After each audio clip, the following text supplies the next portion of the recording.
Fala, meus especiais, beleza, galera? Como é que vocês têm passado aí? Sentiram a saudade? Gostaram aqui do visual novo? Fiz a barba, ó. Tomei um banho lá na água gelada para fortalecer o sistema imunológico, rapaz.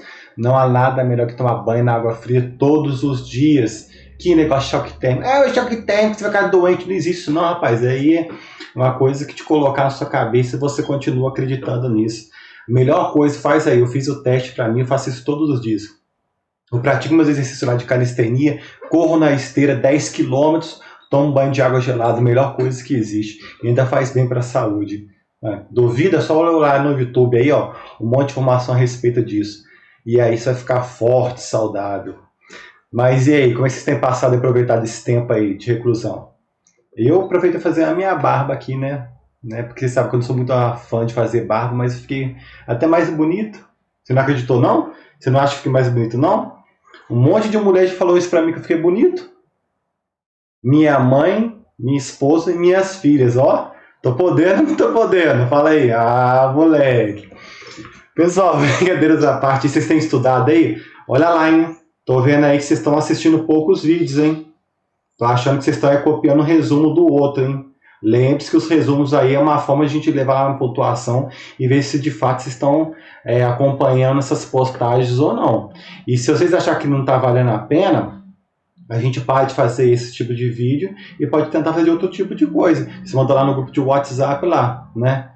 Qualquer questionamento, qualquer dúvida que vocês tiverem. Beleza? Pessoal, então hoje eu vou tentar ser mais rápido, mais objetivo possível. E vamos tentar falar um pouco sobre membranas biológicas, tá bom? Então vamos lá.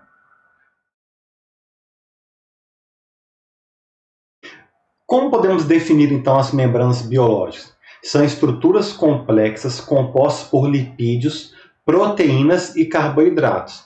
Se apresentam em duas camadas, uma interna e outra externa, sendo assimétricas entre si.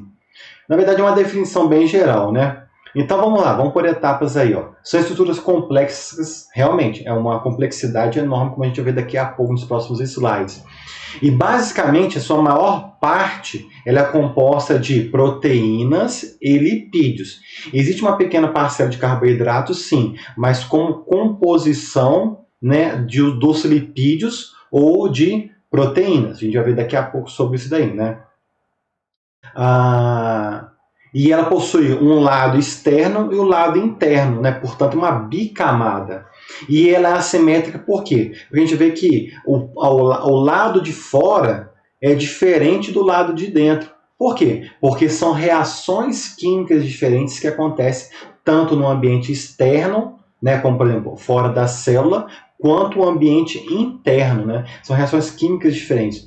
E muitas das vezes, a gente vai ver daqui a pouco aí, existe uma série de proteínas que existem durante a membrana que elas têm funções específicas, como sinalizadores químicos, né? Ou como transportadores do lado de fora quanto do lado de dentro. Então, por isso que é uma parte, ela na verdade é uma bicamada assimétrica.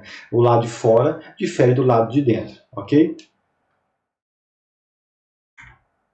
Pessoal, espera um momentinho que eu tô vendo que a luz tá meio ruim, né? Espera que eu vou ligar a luz aqui do quarto aqui, rapidinho.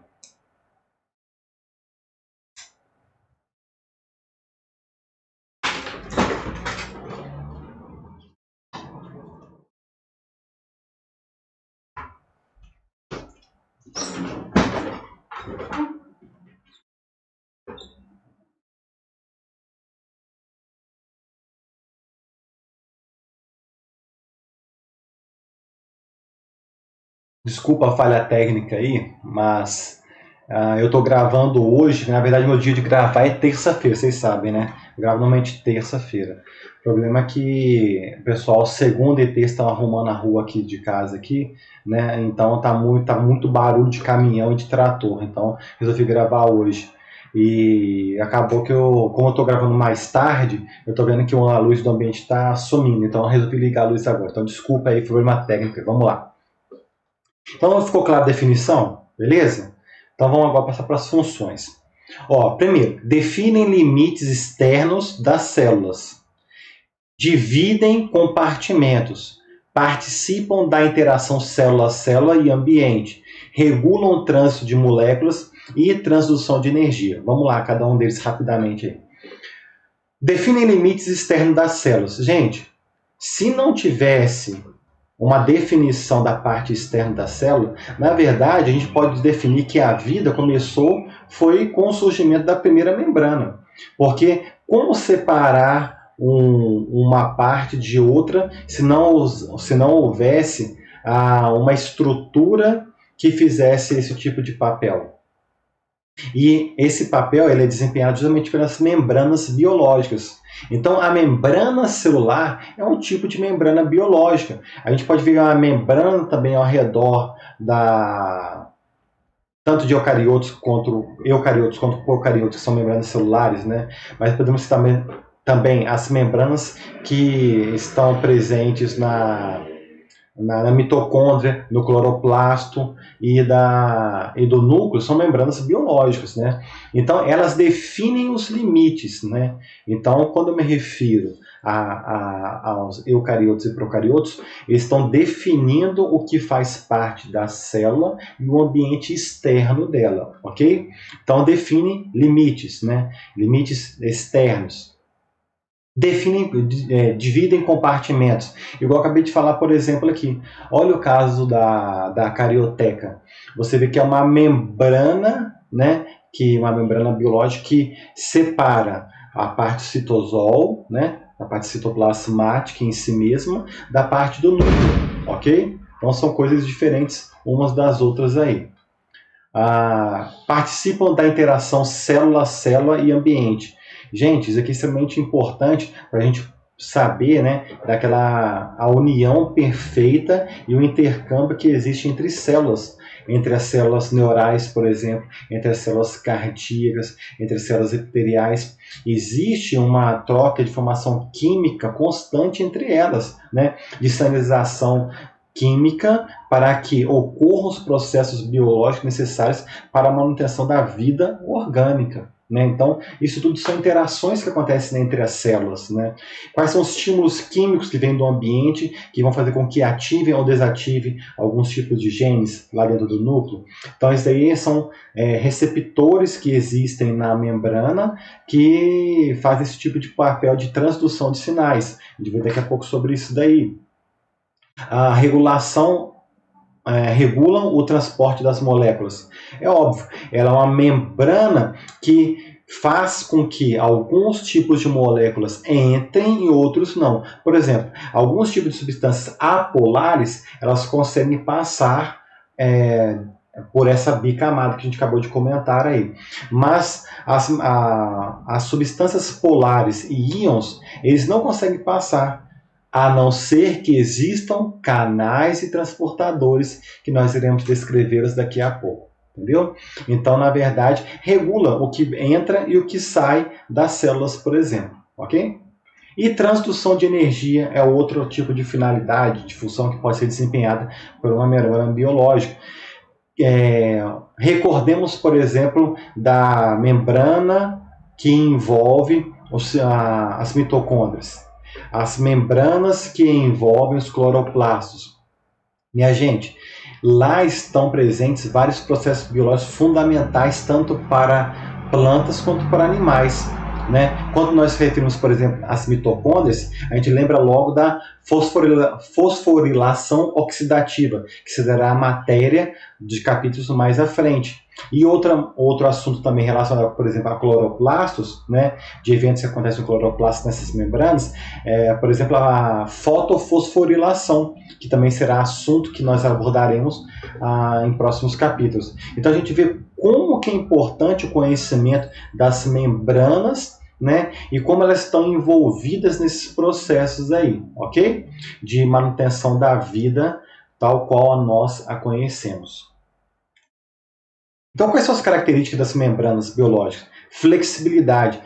Gente, se não fosse a flexibilidade das membranas, como que ela poderia crescer, se expandir, né, para que uma célula pudesse participar do processo de desenvolvimento e de crescimento de um dado organismo? Então, essa flexibilidade, essa capacidade de se expandir. E outro, por exemplo, vamos recordar dessa maleabilidade, dessa flexibilidade nas amebas. Lembra daqueles pseudópodes que elas possuem? Então, essa flexibilidade é uma característica singular que existe nas membranas, né? Então, elas são capazes de movimentar e ainda interagir, se manter-se coesas simultaneamente. E daqui a pouco a gente fala um pouco mais sobre isso daí, por que isso acontece, né? Ser autosselantes. Então, ou seja, ela consegue se fechar sem que aconteça muito um extravasamento celular, por exemplo. Vamos pegar um processo muito conhecido, né, estudado por vocês, né, na genética, por exemplo. Durante a telófase, né, durante a divisão celular, que é o último estágio da mitose, da meiose, por exemplo, telófase, acontece o processo denominado citocinese, né, que é a separação das duas células. Lembre-se, a célula cresce, né, divide o material genético e o último estágio é a telófase e acontece a citocinese, que é a divisão celular. Então, você vê que de uma mitose, por exemplo, originam duas e aquela célula original, ela conseguiu a membrana se autocelar sem que houvesse tanta perda de material citoplasmático. É uma característica muito interessante das membranas biológicas. Outra característica interessante também, recordemos, por exemplo, da endocitose, né, e da exocitose. Por exemplo, da endocitose é quando a membrana proporciona ou gera invaginações e consegue fazer com que substâncias que eram de fora entrem dentro dela e fiquem isoladas, né, da endocitose, por exemplo. E outra da exocitose seria aquele momento em que determinadas substâncias químicas produzidas dentro das células, elas saem, né, de fora dela. Então são dois processos também biológicos relacionados com essa característica da autocelantes, né? E o último que a gente pode citar, por exemplo, seria a seletividade. E a gente já comentou isso dentro das funções dela. Gente, se não fosse a seletividade dela, como que ela ia definir o que entra e o que não entra dentro da célula? O que é importante de substrato entrar dentro daquela célula para desenhar um metabolismo relacionado a um tecido, por exemplo? Porque alguns tipos de substratos que circulam por nossa corrente sanguínea, por exemplo, elas entram dentro de umas células, né, e elas têm dificuldade em entrar em outras, né? Por quê? Porque cada célula desempenha um papel biológico diferente. Portanto, é necessário ter uma seletividade.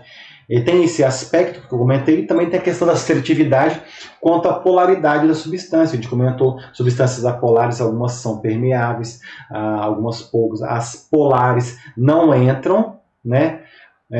Íons não entram, a não ser que existam condições ou meios para que elas entrem, que depois a gente fala sobre isso daí, que função desempenhada, obviamente, por proteínas, né?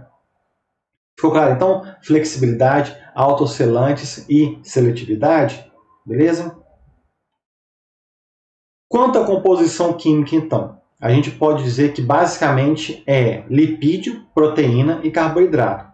Então a gente vê aqui, lipídios polares, né? Então os lipídios polares, a gente tem uma série de lipídios polares de membrana aqui, ó. Tá vendo? Galera, eu sempre falo isso, mas eu vou voltar a falar aqui. Lembre-se que o livro que nós utilizamos é esse livro aqui, ó, de bioquímica, né? Então, os exemplos que eu tiro aqui, o conteúdo da maior parte deles, são desse livro. E aqui eu faço uma síntese, né, desse livro aqui, ó, Princípios de Bioquímica, de Leninger. Por quê? Porque tem muita informação interessante aqui e profunda. E aqui, na minha humilde opinião, o objetivo é vermos os principais pontos de uma forma geral e vocês trazem, através dos artigos, as aplicações desse conhecimento básico que está aqui. Porque nesse livro em particular de bioquímica, de Leninger, tem muitos exemplos, por exemplo, né, da áreas biológicas, das áreas biomédicas, E a gente pretende abordar mais na área da agronomia, que é o nosso enfoque, né? Por exemplo, aqui, rapidão aqui, ó, a aplicação básica na agronomia. Qual que é a importância de ter esse conhecimento no momento da conservação de sementes? Olha uma dica aí dos artigos aí, que vocês forem buscar. Tem uma importância muito fundamental aí, que eu não vou falar agora, né? Mas quando vocês pegarem artigos relacionados a isso, você vê como que o processo de elevar a temperatura ou diminuir a temperatura pode desestruturar as membranas celulares presentes nas sementes e como que isso vai afetar o processo de germinação, né? Isso está relacionado diretamente com a composição química dela, ok? Então, só alguns exemplos aí que a gente pode citar na área da agronomia, mas aquele livro ali, ele é fundamental porque ele tem várias aplicações também de área humana. Então, para quem é da área humana, tem exemplos mais particulares dele, ok? Então, vamos lá. Lipídios de membrana aqui, ó. Nós comentamos na aula de lipídios, ó, os fosfolipídios aqui, ó, glicerofosfolipídios. Na verdade, esse esquema aqui, ele já está presente em parte na aula de glicídios, né? Perdão, na aula de lipídios, perdoe, que foi a matéria da última aula dos lipídios. Então, glicerofosfolipídios, ó, aqui, ó, a molécula de glicerol associado a 2 ácidos graxos. Fósforo, né? Lembra? Fósforo de fósforo. Olha aqui, ó, um grupo fosfato aqui e um álcool depois. Lembra dos esfingolipídios que nós falamos? Olha a esfingosina aqui, né? O ácido graxo. E por que ele está aqui dentro do fosfolipídio? Porque tem um grupo fosfato, né? O glicolipídios, olha aqui, ó. O esfingolipídio está aqui dentro porque tem uma esfingosina, né? Que é a molécula que vai associá-la ao ácido graxo e a um oligosacarídeo, né? Que nesse caso aqui é um carboidrato. E temos os galactolipídios, por exemplo, também são conhecidos como sulfolipídios. Por quê? Porque eles são constituídos por uma molécula de glicerol, 2 moléculas de ácido graxo e tem um grupo sulfato aqui, ó. Então por isso que é sulfolipídios, tá vendo? Então o próprio nome te ajuda a entender o tipo de molécula química ali presente. E um que nós não comentamos na aula passada de lipídios, mas eu coloquei aqui porque é um lipídio que faz parte da estrutura de arqueias, né? Que é esse tipo particular que, diferentemente dos anteriores, o tipo de ligação nesse daqui é uma ligação éter. E aqui é uma ligação éster que existe entre o glicerol e os ácidos graxos, né? E aqui não, a molécula de glicerol, junto com o hidrocarboneto, ele é uma ligação éter, que é uma ligação mais estável. Esse tipo de ligação ele acontece em arqueias, né? Que é o grande grupo que existe. Por quê? Porque essas arqueias, elas são organismos encontrados em situações extremamente inóspitas, vamos dizer assim. Temperaturas quentes demais, por exemplo, e por ser uma ligação do tipo éter, ela é uma ligação muito mais rígida, muito mais firme, muito mais difícil de ser dissociada, certo? Então, esses são alguns tipos de lipídios polares que existem. Então, aqui a gente pode classificar em bactérias e eucariotos, e em arqueias nós encontramos esse tipo aqui, ok? Entendeu a diferença? Então, lipídio, falamos dos polares, que seria esse esquema que nós temos aqui.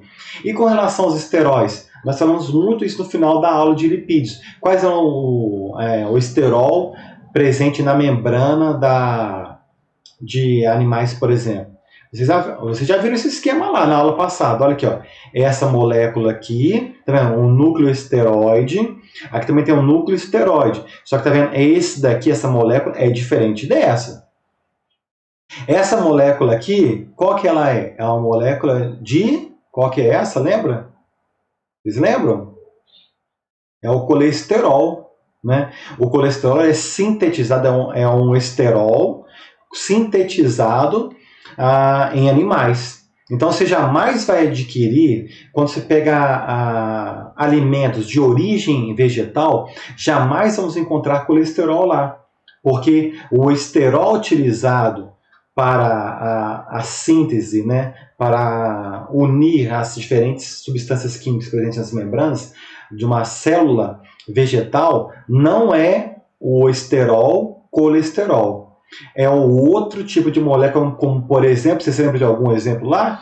Lembra do final da aula? Aqui está uma molécula aqui. Qual que era essa aqui? Se você pegar o último slide, você compara com esse, que é o citosterol.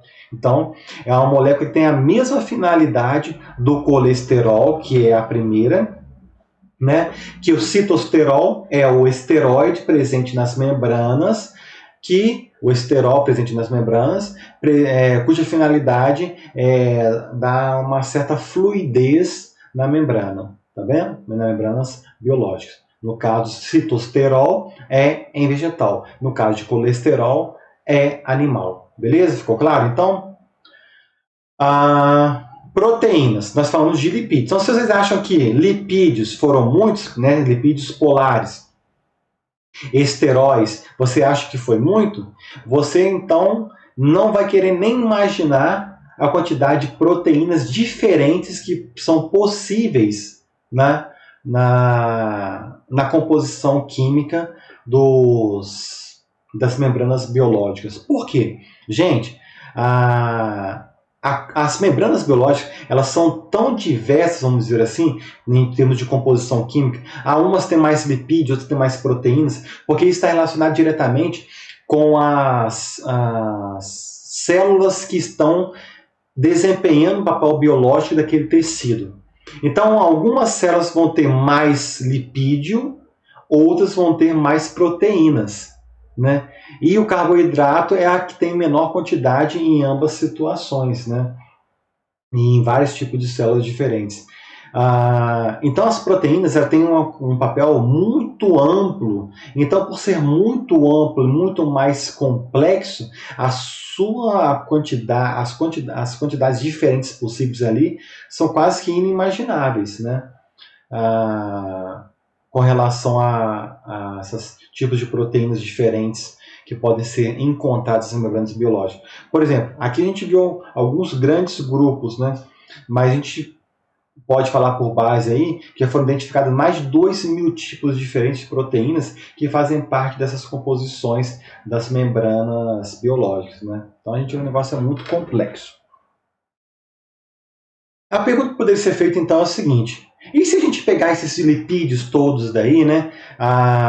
Nós falamos no lipídios, eles podem ser classificados de acordo com sua polaridade, né? Então, se a gente pegar os lipídios anfipáticos, que tem tanto uma parte polar quanto uma parte apolar, e colocá-los numa substância no meio aquoso, como que será o comportamento dele? Então, o comportamento dele essas moléculas podem se agregar, né, de 3 formas diferentes. A primeira dela é conhecida como micela, a segunda como bicamada e a terceira como vesícula. Qual que é a característica desses lipídios que se organizam em meio aquoso para formar uma micela?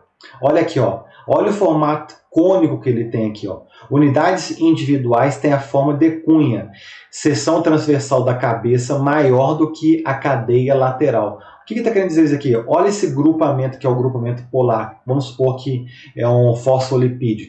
Esse lado aqui dessa cabeça do grupo polar, ele é muito maior, né, a seção transversal dele, quando comparado à sua cadeia lateral. Então, esse formato de cunha, de cone, né, favorece a formação do tipo do aglomerado da estrutura conhecida como micela. Pessoal, isso aqui acontece muito quando utiliza detergente. Quando você utiliza detergente, você pode ver que você vê claramente quando você está lavando pratos lá, você vê a gordura mesmo, né? O óleo separado claramente da água. Mas quando você utiliza o detergente, ele fragmenta, né, as moléculas de gordura ali presente, pode ser o lipídio ou o óleo, né? E aí vai formar as micelas. Nos próximos slides a gente vai ver claramente como é que seria melhor isso daí, tá? E outro tipo de formação é a bicamada. Olha aqui, unidades individuais são cilíndricas, seções transversais da cabeça e da cadeia lateral são iguais. Olha a diferença aqui, ó. Tá vendo aqui o grupo polar aqui, se for o grupo fosfato, por exemplo, em seção transversal, não longitude não, mas transversal, você pode ver que é praticamente igual, porque aqui tem dois ácidos graxos, por exemplo, aqui, ó, duas cadeias, dois hidrocarbonetos muito grandes, né? Então a seção transversal dele é quase que equivalente a essa parte aqui do ácido graxo, né? Em relação a esse grupo polar, que é a parte hidrofóbica e a parte polar. Tá vendo que a parte aqui, ó, é a parte hidrofóbica e a parte polar, aqui na forma de cone e aqui na forma cilíndrica. Quando tem esse tipo de molécula preponderante lá, tende a formar um tipo conhecido como bicamada, essa organização deles, tá bom? Que é no caso que nós encontramos nas nossas membranas biológicas, né? Você lembra que a definição que nós comentamos lá, que ela tem uma dupla camada? Então, justamente isso é a bicamada. Deixa eu beber uma água aqui.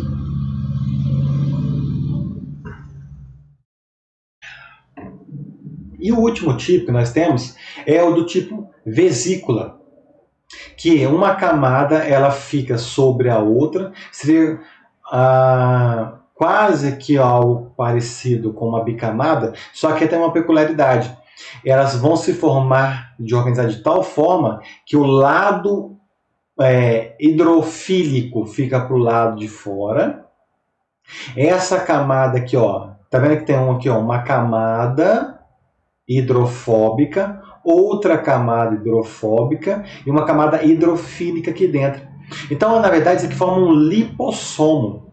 Essa estrutura aqui ela é muito interessante porque aqui dentro permite ser carreado algumas substâncias químicas hidrofílicas. Isso aqui é utilizado em alguns tipos de medicamentos com liberação lenta no organismo.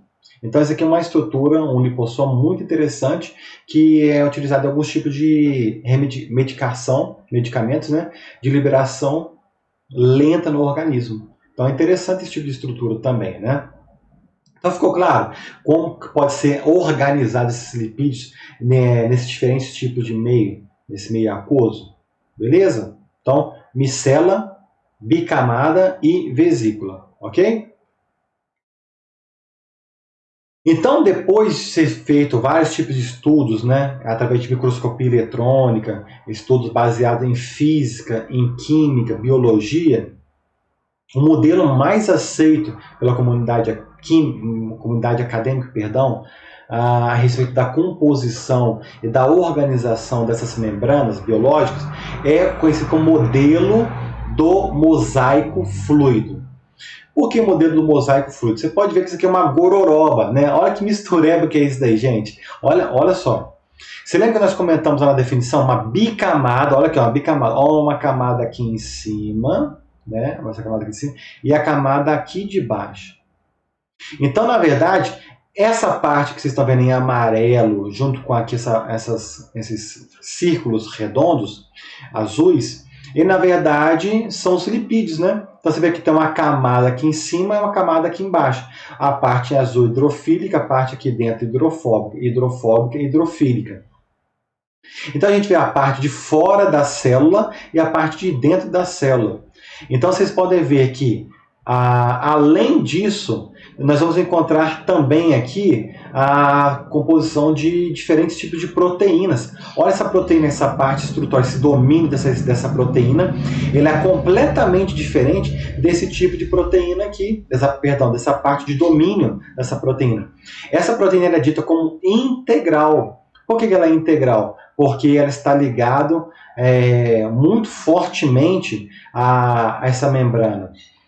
Mas mesmo assim, apesar de ter uma certa ligação forte através de interações, são conhecidas como interações hidrofóbicas, mas não é muito correto falar hidrofóbico, porque as interações que existem ali são interações que permitem um certo tipo de maleabilidade entre as proteínas e os lipídios ali presentes, né? Então, apesar essas proteínas integrais estarem ali fortemente ligadas a ela, existem outros tipos de proteínas também. Olha aqui, um tipo de proteína periférica, proteína ancorada por GPI, a gente vai ver daqui a pouco sobre isso daí, tá? Proteínas periféricas, né? Que também está ligada covalentemente a lipídios, né? A gente vai encontrar também aqui, ó, esfingolipídios. Vocês se lembram lá que nós comentamos que os lipídios de membranas poderiam ser os fosfolipídios ou poderiam ser esfingolipídios, dependendo do tipo de composição química ali presente. Vamos encontrar aqui, ó, esses hexágonos. Tá vendo esses hexágonos aqui, ó? Isso aqui, na verdade, são cadeias de açúcares, carboidratos, né? Cadeia de oligosacarídeos de glicoproteínas. Então, na verdade, o que é glicoproteína? Porque, na verdade, é a proteína integral associada ao carboidrato. Por isso que chama glicoproteína, né? Sempre nos comentamos que tinha uma parte ínfima que fazia parte da composição química da membrana. É isso daí, minha gente. Aqui, ó. Pode ver que a maior parte aqui, ó, você está vendo aqui, ó, olha o tanto de lipídio que tem aqui, olha o tanto de proteína que tem aqui e olha o tanto de carboidrato que nós temos aqui. Então, a maior parte das membranas biológicas é composta por lipídios e por proteínas, certo? Então, a gente vê que existe muita quantidade de substâncias químicas ali diferentes. Uma outra que eu não falei aqui, né, além dos ácidos graxos aqui, dos lipídios polares, que poderiam ser os fosfolipídios ou os esfingolipídios, por exemplo, nós temos aqui o esterol. Se for animal, qual esterol que é esse daí? Pensa um pouquinho. Nós acabamos de falar isso hoje, vamos na aula passada. Qual esterol que é esse daqui, que seria essa substância química aqui? Tá vendo aqui, ó? Vamos contar aqui. 1, 2, 3, 4, 5, 6. 1, 2, 3, 4, 5, 6, 7. Tá vendo? Então a gente vê que é assimétrico a distribuição das substâncias químicas do lado de fora e do lado de dentro, né? Qual esterol que é esse daí? Se for animal, colesterol. Colesterol é o esterol que está presente ali, né? E se for no caso de planta, a gente acabou de falar hoje, citosterol, né? Então, beleza. Acho que ficou bem claro isso daí, né? Então, vocês viram lá que a quantidade de proteínas que tinham lá, né? Então, essas quantidade de proteínas que existem, elas podem ser divididas basicamente em 3 grupos diferentes. Primeiro, proteínas integrais, né? Segundo, proteínas periféricas. E por último, proteínas anfitrópicas. Então, todas aquelas proteínas que a gente viu lá, elas podem ser classificadas de acordo com esses 3 grandes grupos aí. Que, na verdade, minha gente, essas proteínas diz respeito ao grau de afinidade química, né, que ela está vinculada às moléculas ali presentes da membrana. Porque quanto mais difícil sua dissociação, ela recebe um nível de graduação. Por exemplo, se for uma proteína integral, ela está muito fortemente ligada a essa membrana. Se ela for uma proteína periférica, ela está na forma intermediária. E se for uma proteína anfitrópica, é a mais livre, leve e solta, se posso dizer assim, mais tranquila ali dessas 3 aí.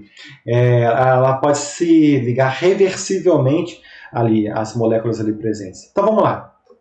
Proteína integral, então.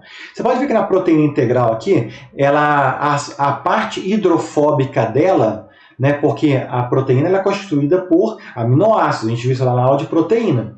Então, os aminoácidos, tinha os aminoácidos polares e os apolares. Né? Vocês lembram que a gente comentou sobre isso? Então, os aminoácidos apolares eles estão ali ligados através de interações hidrofóbicas, né, que a gente comentou, com aqueles lipídios ali dentro, com aqueles ácidos graxos, aquela cadeia ali. Né? Então, está tão fortemente ligado essas proteínas integrais ali, que elas somente podem ser dissociadas através de substâncias químicas que têm afinidade química mais forte ainda com essa parte interna, de tal forma que ela quebra essas interações hidrofóbicas que existem entre proteína e lipídios. Então, um tipo de substância química que pode ser utilizada para dissociar esse tipo de ligação aqui, ó. Aqui, ó, detergente. Então, o detergente, ele é uma substância química que possui um lado polar e um lado apolar também, né? Então, aqui, ó, o lado apolar fica voltado para a parte interna, pois ele vai se associar a reações químicas, porque ele é mais... ele tem associação, ele é mais... como posso dizer para vocês? A afinidade química dele é mais intensa, a proteína em relação ao detergente, do que a proteína em relação aos lipídios da membrana. Entendeu? Ficou claro isso daí, então? Então, isso aqui são as proteínas integrais. A proteína integral, ela pode estar voltada somente para um lado, ou pode estar voltada para o lado de fora ou para o lado de dentro. Se estiver voltado para somente um lado, seja ele do lado de fora ou do lado de dentro, é chamada de monotópica, né? E se for voltado para vários lados, pode ser politópica. O curioso da proteína integral, nós estamos vendo aqui que é uma única proteína que ela está tanto para o lado de fora quanto para o lado de dentro. Então, essa aqui seria politópica. Mas existem proteínas integrais que, além de serem politópicas, ela pode fazer várias voltas simultâneas. Nós vimos algo semelhante nas aulas passadas, né? Então, só queria deixar essa ressalva para vocês aí. Outro tipo de proteína que nós comentamos foi as periféricas. Qual que é a diferença das periféricas em relação às integrais? Nós comentamos também que é o nível de afinidade química, de comprometimento com aquela membrana lá, com o nível de afinidade química que ela tem com aquela membrana. Então, no caso das proteínas periféricas, elas estão ligadas a lipídios ou a proteínas presentes, ali, proteínas integrais, por exemplo, presentes na membrana. Só que essas proteínas periféricas, elas estão ligadas ou a lipídios ou a proteínas integrais de uma forma eletrostática, ok? Ou através de ligações de hidrogênio ou pontes de hidrogênio, né? Então você vê que a interação é mais fraca quando comparada àquelas presentes nas proteínas integrais. E para dissociar esse tipo de ligação, uma mudança de pH, o uso de agente quelante, a ureia, o carbonato, dissocia essas proteínas integrais, entenderam? Então ela é mais fácil de ser quebrada quando comparada às proteínas integrais, tá? Então, as proteínas periféricas, elas são mais fáceis de ser dissociadas das membranas biológicas quando comparadas às proteínas integrais. Ficou claro? E a última, que é a mais light de todas, que é a que está menos fortemente ligada a essas membranas, seriam as anfitrópicas. As anfitrópicas se ligam reversivelmente a lipídios ou a proteínas ali presentes, né? Então, essas proteínas anfitrópicas, a grande parte delas, devido a essa facilidade que ela tem de estar associada ou dissociada às membranas, elas estão muitas vezes ligadas com sinalização química, né, de uma série de proteínas relacionadas com transdução de sinal. Então, por exemplo, são proteínas que estão ali, que elas entram em contato com a membrana e ela estimula sinais químicos que vão ser levados lá para o núcleo, por exemplo, para que ative ou desative determinados genes para que realizam uma dada rota metabólica específica, ok? Então, são proteínas anfitrópicas, beleza? E algum tipo de substância química que pode fazer com que tenha essa dissociação aí é o uso de fosfolipase do tipo C, né? Fosfolipase C, que aí ela facilita esse tipo de degradação e separação das proteínas anfitrópicas. Pessoal, ficou claro então esse tipo aí de classificação, quantas proteínas, tá? Então, continuemos.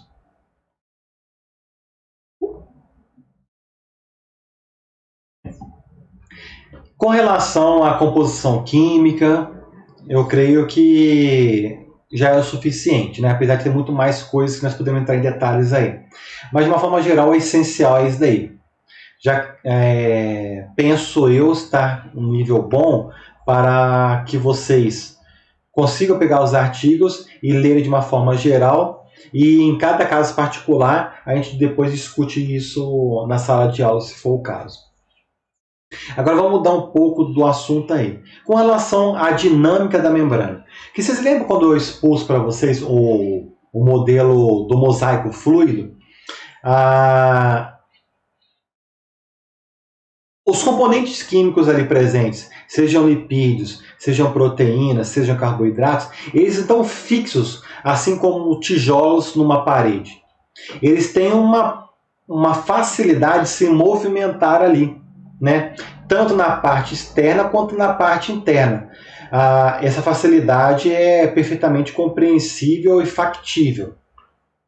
Existe uma mobilidade também da membrana interna para externa? Também existe.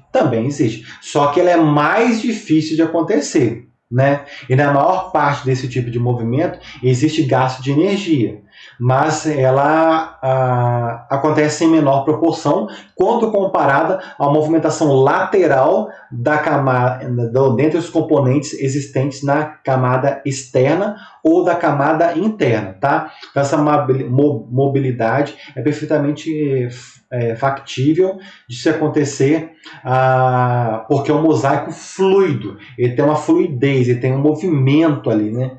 Assim como a água.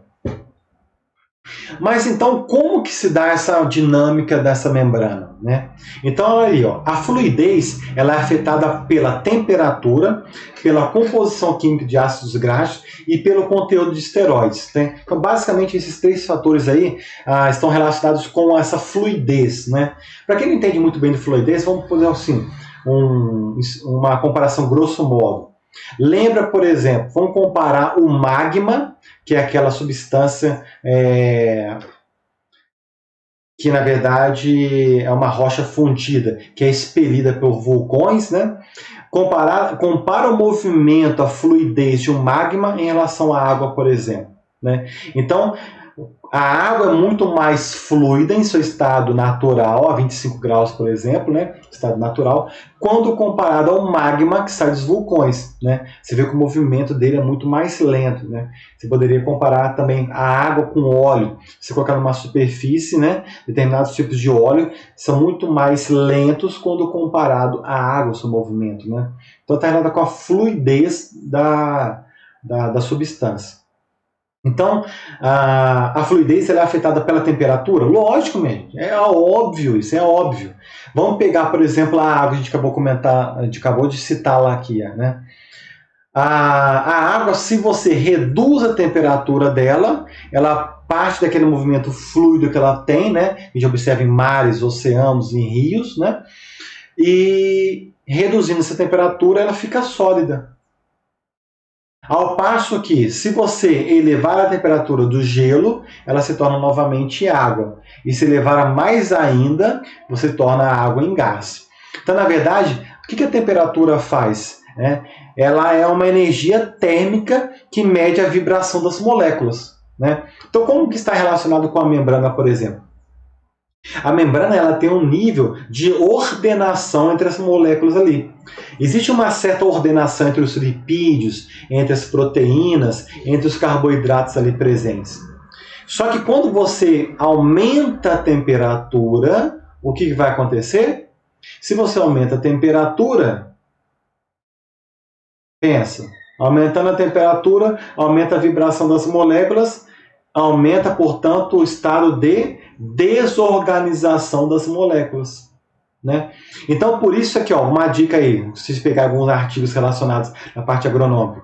Por que não é recomendado você, no processo de secamento de sementes, utilizar temperaturas muito altas, por exemplo, acima de 40 graus, por exemplo, ser inferior a 40 graus centígrados? Por quê? Porque se você pega uma semente, por exemplo, lá de milho, com um alto grau de umidade do campo, se você levá-la para guardar no armazenamento, por exemplo, o processo de degradação fisiológica daquela semente é muito grande. Então é necessário você fazer uma secagem artificial quente. Mas você tem que colocar uma temperatura não muito alta também, porque senão você vai desestruturar essa membrana biológica presente nas células das sementes. Então, se você faz eleva demais a temperatura, você movimenta demais a membrana biológica ali presente, promove um extravasamento do conteúdo citoplasmático, então promove uma necrose. Então acontece a morte celular e, portanto, o embrião não germina e você tem uma falha distante na hora que você for cultivar o seu milho. Então, viu como que é importante você entender esse processo de temperatura? Por exemplo, se tem só um caso, tem vários outros que você vai encontrar nos artigos aí, tá? E com relação à composição de ácidos graxos, né?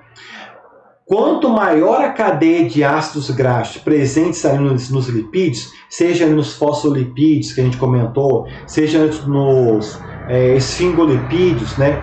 Quanto maior a cadeia de ácidos graxos, mais estável, tem que ser mais ordenada aquelas membranas biológicas, né? E quanto menor a cadeia, mais instável ela é. E isso é tão interessante porque a gente percebe muito isso em alguns artigos, vocês vão encontrar isso daí também, se já não encontrar isso nos artigos das aulas passadas, que plantas, quando estão submetidas à mesma espécie, vamos pegar o cafeeiro, por exemplo, quando você pega o cafeeiro e faz uma extração dos lipídios ali presentes, numa condição de sombreamento, prepondera ácidos graxos de cadeias curtas e de ligações insaturadas. E quando você pega esse café e coloca-o em condições de alta temperatura, por exemplo, você leva ele para o campo, tirou ele da condição de sombreamento, né? Tirou ele da condição de muda, fez a aclimatação e levou ele para o campo, prepondera os ácidos graxos de cadeia longa e saturados, demonstrando que os ácidos graxos de cadeia maiores e saturados são mais estáveis, portanto, são mais difíceis desestruturados devido à alta temperatura. Viu como tudo é relacionado? Então, a bioquímica é bonita por causa disso, né? Se você pega o conhecimento teórico aqui e coloca em prática na nossa área, tudo faz sentido, tudo tem uma razão. E com relação ao conteúdo dos esteroides, por exemplo, o esteroide, por exemplo, seja ele colesterol, citosterol, né, ou qualquer outro tipo de esteroide aí, que é utilizado nas membranas biológicas, ele tem um papel biológico meio paradoxal, singular mesmo. Porque nós comentamos na aula lá de lipídios que os esteroides, no caso do colesterol, citosterol, por exemplo, que a gente está comentando rotineiramente deles aí, né, eles têm capacidade de dar uma fluidez maior ou menor nas membranas. Como assim? O esterol, quando ele está ao lado de moléculas químicas, de ácidos graxos, com ligações insaturadas, eles tendem a dar uma estabilidade, uma rigidez maior nessas membranas. Ao passo que, quando esses esteróis estão associados, né, a moléculas de ácidos graxos de cadeias maiores saturadas, eles tendem a dar uma fluidez maior nessas membranas. Então é um paradoxo, né? Ao passo que numa ele dá rigidez e no outro ele dá uma fluidez, né? Então é interessante isso daí, o comportamento desse esterol, seja ele um colesterol ou citosterol nas membranas biológicas, né? Ficou claro então, pessoal, com relação à dinâmica da membrana? A gente poderia citar muito mais outros exemplos aí de componentes químicos, né? Mas aqui a gente vai ficar somente nisso daí para vocês compreenderem, beleza? Qualquer maiores detalhes a gente comenta lá se aparecer nos artigos, combinado? Agora vamos mudar um assunto com relação a outra função das membranas biológicas, que é com relação ao transporte, né? Você lembra que ela era permeável e impermeável simultaneamente, dependendo do tipo de substância química? Então vamos ver rapidamente isso daí, ó. Com relação ao transporte de solutos através da membrana. Deixa eu ver uma água que está muito seca hoje.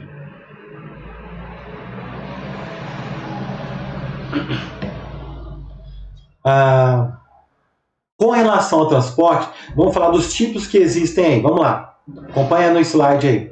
Difusão simples, apenas compostos apolares a favor do gradiente de concentração. Guarde isso daí, mas daqui a pouco a gente vai explicar cada coisa dessa. Difusão facilitada, a favor do gradiente eletroquímico, tá? Tá vendo aqui, ó, olha o desenho desse e olha o desenho desse, é diferente. Mas todos são a favor do gradiente, tá bom? Guarda essa palavra aí, favor do gradiente. Transporte iônico mediado por ionóforo, ou seja, é a favor do gradiente eletroquímico. Beleza? A favor do gradiente. Canal iônico a favor do gradiente eletroquímico pode ser aberto por um ligante ou um íon. Então, tá vendo que todos esses daqui que a gente falou, esses 4 que nós comentamos aqui, todos são a favor do gradiente, tá? Um falou gradiente de concentração, outros já falaram a respeito do tal de gradiente eletroquímico. Guarde isso por enquanto, a gente vai falar entrar em detalhes daqui a pouco, isso é uma visão geral do processo. E existe outro tipo de transporte, que é o ativo, porque todos aqui são transportes passivos, né? 4 passivos, e agora a gente vai falar de 2 ativos. Transporte ativo primário, contra o gradiente eletroquímico, impulsionado por ATP, ou seja, gasto de energia.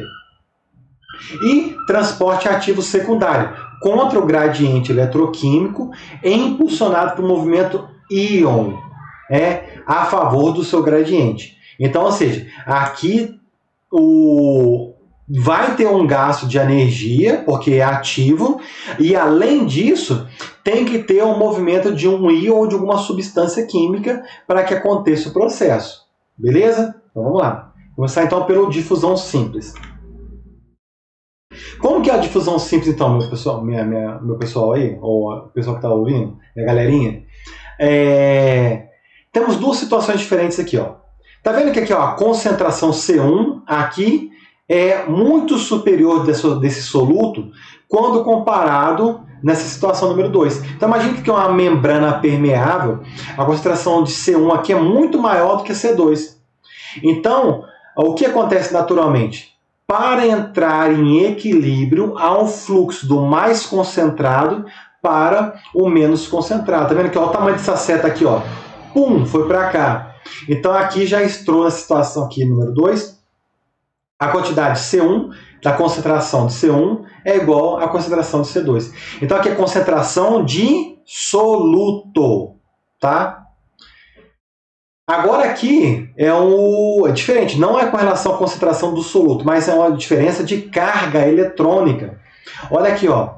Tá vendo que aqui tem muito mais negativo do que positivo?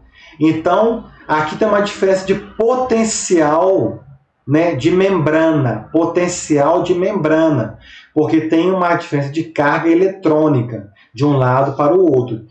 E quando tem uma membrana permeável aqui, essas cargas elas tendem a entrar em equilíbrio. Então, tá vendo aqui, esse VM, que é o potencial de membrana, ele vai ser igual a 0 quando as cargas aqui forem as mesmas cargas do outro lado. Pode ver aqui que tem muito mais menos e aqui tem muito mais mais. Aqui tem muito. Aí aqui está em proporções iguais, né? Porque está em equilíbrio. Então aqui, quando nós falamos em concentração de soluto, concentração de substâncias químicas ali presentes, nós estamos falando de concentração química, né? E aqui nós estamos falando de um potencial de membrana. São duas situações diferentes, mas que elas podem acontecer simultaneamente. Quando elas acontecem simultaneamente, é denominado gradiente eletroquímico. Então, viu a diferença? Primeira situação, A, gradiente químico. Na situação B, né, é uma parte eletrônica, né, um potencial de membrana. E se associar um com o outro, é um gradiente eletroquímico.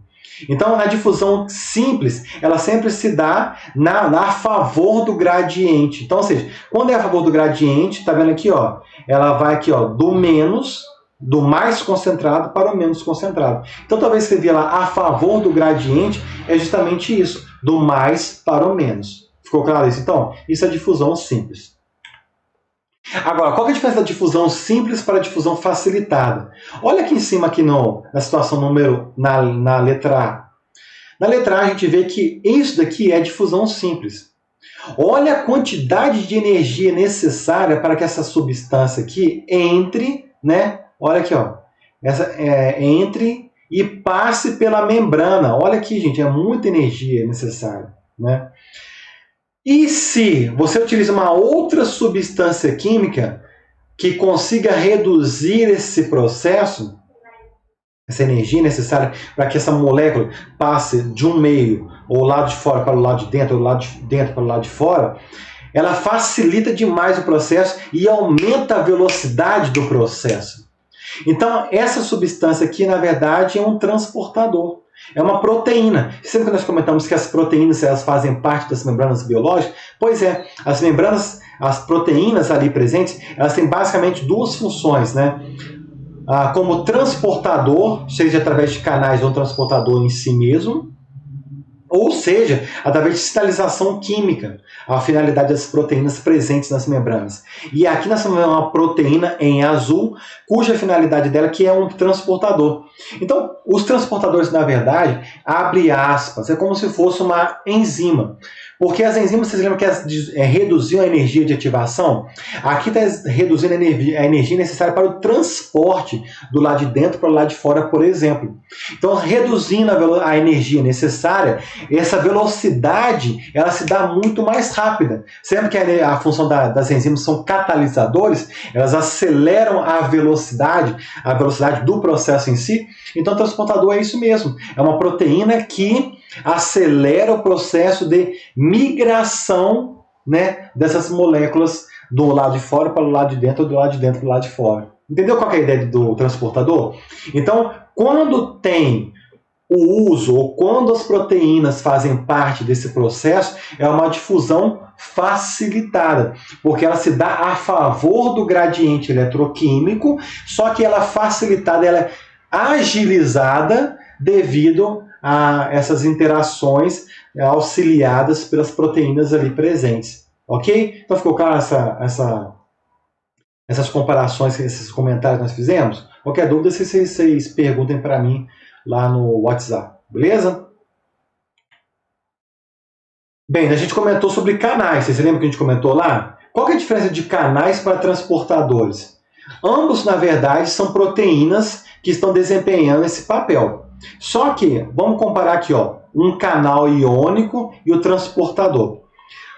O canal iônico, tá vendo aqui, ó, esse aqui é uma porta. Então, na verdade, no canal iônico é uma única porta. Tá vendo aqui, ó? A porta está fechada nessa primeira situação e na segunda situação ela está aberta. Então, a primeira diferença entre um canal e um transportador, número de portões ali presentes. O canal é um único portão, enquanto no transportador são dois portões. Olha aqui, ó. Enquanto um portão está fechado, o outro está aberto. Enquanto um está fechado, enquanto um se abre, o outro se fecha. Tá vendo então como é que é? Então essa é a primeira diferença entre um canal e um transportador. E a outra diferença que a gente pode citar entre um e o outro? Vocês lembram que nós comentamos que o transportador ele funciona como se fosse tipo uma enzima? Pois bem, ele se satura, portanto, também. Ele tem uma quantidade de moléculas que ele consegue transportar simultaneamente, né? Ou por vez. Então, por exemplo, se você tem 50 moléculas ali disponíveis para serem transportadas, mas o seu transportador consegue transportar somente 10 por vez, então aquele limite, aquele gargalo vai existir. Ao passo aqui, no canal iônico, não tem esse limite. Se o portão estiver aberto, as 50 moléculas vão passar ali tranquilamente. Entendeu a diferença de um para o outro? No canal iônico, o portão estando aberto, vai passar as 50 moléculas tranquilamente. Enquanto no outro transportador, se ele tiver um nível máximo, que no nosso exemplo foi 10, vai passar 10 e depois mais 10, mais 10, mais 10 até completar as 50. Entendeu a diferença para um para o outro? Então, número de portão e a saturação dessa proteína, né? A quantidade de moléculas que podem ser transportadas simultaneamente ali. Ok?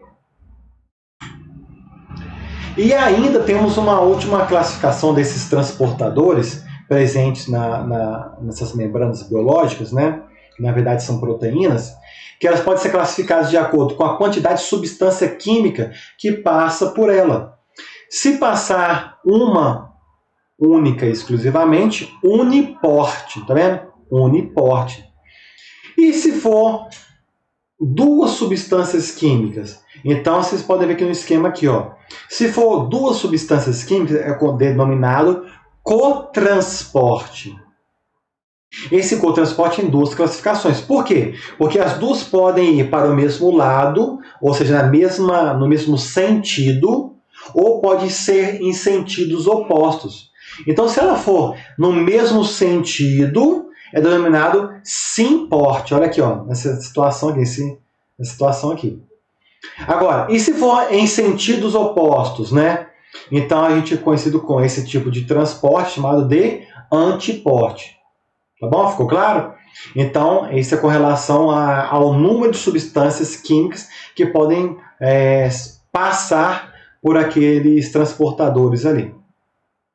E uma outra classificação que a gente pode ter ainda quanto aos transportadores é ativo ativo primário, e ativo secundário. No ativo primário existe esse gasto de energia, que é o ATP. Então aqui, ó, nesse caso aqui, vamos pegar nesse caso desse esquema aqui, ó. Tá vendo? É um transporte ativo, porque gastou ATP, por quê? Por que é ativo? Lembra lá do esquema do primeiro esquema que a gente mostrou lá? O transporte ativo, ele é contra o gradiente. Tá vendo? Olha o que é contra o gradiente, minha gente. Olha que quantidade de S1 que tem aqui.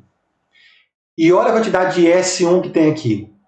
Se fosse o transporte passivo, aqui do lado de fora entraria por esse canal. Mas só que não é isso que está acontecendo, porque é um transporte ativo.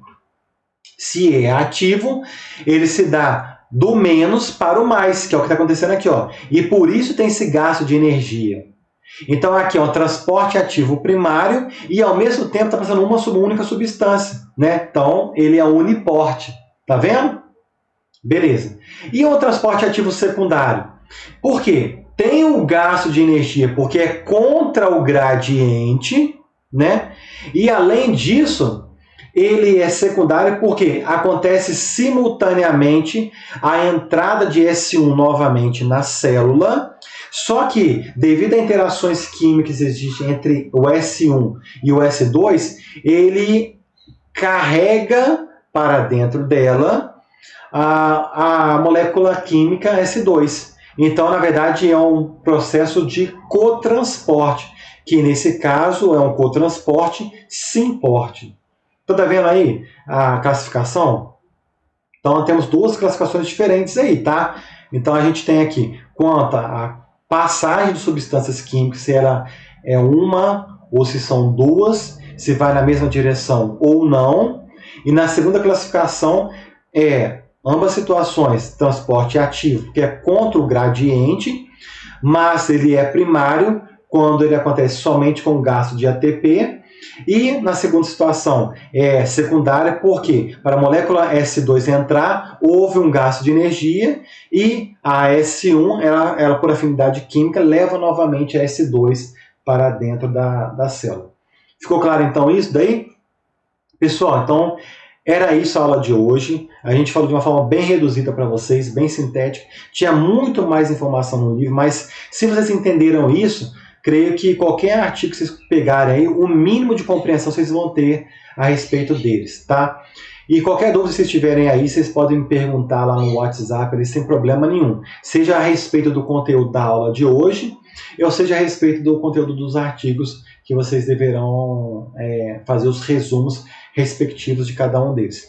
Ok? Então, obrigado pela presença de cada um de vocês e fiquem com Deus e até a próxima aula. Tchau, tchau.